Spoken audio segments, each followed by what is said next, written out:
La seule et l'unique bataille que le peuple congolais attend aujourd'hui du président Félix Tshisekedi contre son prédécesseur est celle d'être meilleur président que lui dans le respect de l'homme, par exemple, dans l'amélioration de conditions sociales et économiques, enfin principalement dans la stabilisation effective et définitive de la situation sécuritaire.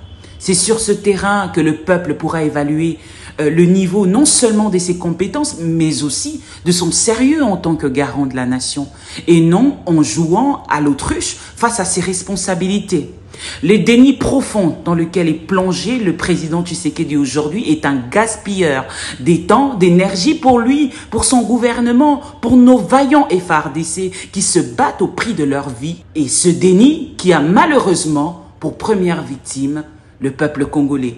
Le peuple est victime du déni permanent de celui qui est censé être garant de la nation, celui qui est censé garantir sa sécurité et autres qui malheureusement a une vision personnelle déphasée complètement à la réalité, incapable d'apporter du concret à son peuple, passant malheureusement tout son mandat à chercher des boucs émissaires que d'apporter la solution aux multiples défis qui plongent le pays aujourd'hui dans ce chaos sans précédent.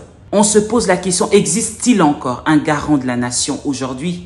Et si la seule raison de cette accusation, encore une fois, de M. Tshisekedi envers M. Kabila est principalement celle du refus du FCC de participer aux élections chaotiques de 2023, c'est saugrenu du fait qu'en 2011, l'UDPS a boycotté le processus électoral alors que le pays enregistrait également quelques poches d'insécurité et jamais Joseph Kabila n'a pointé du doigt ses opposants. Par contre, il a assumé ses responsabilités des chefs d'État tout seul.